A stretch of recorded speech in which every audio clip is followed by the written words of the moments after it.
আফরান নিশু অনেক ধাম্বিক, সে সিনিয়রদেরকে সম্মান করতে জানে না। এই জন্য আমি আফরান নিশুর সঙ্গে কাজ করি না এবং ভবিষ্যতেও নিশুর সঙ্গে আমি কাজ করব না।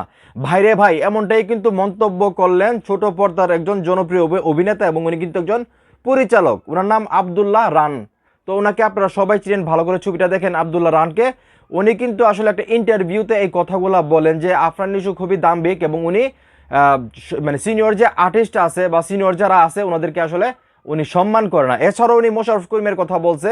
তো আফরান নিশু ভাই সম্পর্কে কিন্তু অনেকেই এই কথাটা বলে, জুনিয়র যে আর্টিস্ট আছে, যে আফরান নিশু ভাই একটু অহংকারী বা ধাম্বিক, এবং এই কথাটা আফরান নিশু ভাই নিজেও বলছে যে আমি একটু ধাম্বিক। তো আসলে দাম্ভিকতা এক জিনিস আর অহংকার করা আরেক জিনিস। তো আসলে আব্দুল্লাহ রান ভাইয়ের কথা শুনে মনে হচ্ছে যে আফরান নিশু হয়তো বা মানে একটু অহংকারী আর কি। তো যাই হোক, উনি আসলে পুরো স্টেটমেন্টটা কি দিছে সেটা আমি আপনাদের সামনে তুলে ধরতেছি, তারপর আপনারা বিবেচনা করবেন যে উনি সত্যি বলছে না মিথ্যে বলছে। ঠিক আছে, তো উনি কি বলছে সেটা আমি পড়ে শোনাচ্ছি। তার আগে সাকিবিয়ান ভাই ও বোনেরা ভিডিওটা একটু শেয়ার করে দেন, ঠিক আছে? তো উনি বলছে, আমি মোশাররফ করিম এবং আফরান নিশুর সাথে কখনোই কাজ করব না। মোশাররফ আমার প্রিয় অভিনেতা, তারপরেও করব না। মানে মোশাররফ করিমকে ওনার প্রিয় একজন অভিনেতা বললেন, তারপরেও উনি কাজ করবেন না। কিন্তু কেন কাজ করবেন না সেটা কিন্তু উনি মুখ ফুটে বলে নাই। তারপরে কি বলছে শুনেন।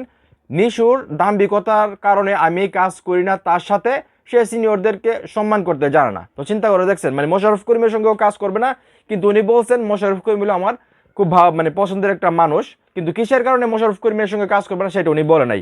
কিন্তু আফরান নিশু ভাইয়ের সঙ্গে কেন কাজ করবে না সেটা কিন্তু উনি বলে দিছে যে আফরান নিশুর দাম্ভিকতার কারণে আমি তার সঙ্গে কাজ করি না। এবং আরেকটা ইম্পর্টেন্ট বিষয়, এটা আসলে মানা যায় না যে উনি বলতেছে আফরান নিশু ভাই নাকি সিনিয়র যে আর্টিস্ট আছে বা সিনিয়র যারা থাকে ওনার আশেপাশে তাদেরকে নাকি সম্মান করেন। এখন এটা কতটুকু সত্য উনি বলছে সেটা আসলে আব্দুল্লাহ রান বলতে পারবে এবং আফরান নিশু ভাই বলতে পারবে, যেহেতু আমরা ওনার আশেপাশে থাকি না বা কাছাকাছি থাকি না, আমরা সেই বিষয়টা জানিও না, আমরা দেখিও নাই। তো না জেনে একটা কথা বলতেও পারবো না। সেই জায়গা থেকে জাস্ট আব্দুল্লাহ রান যে কথাগুলো বললো ওনার কথাগুলোই আপনাদের সামনে তুলে ধরলাম।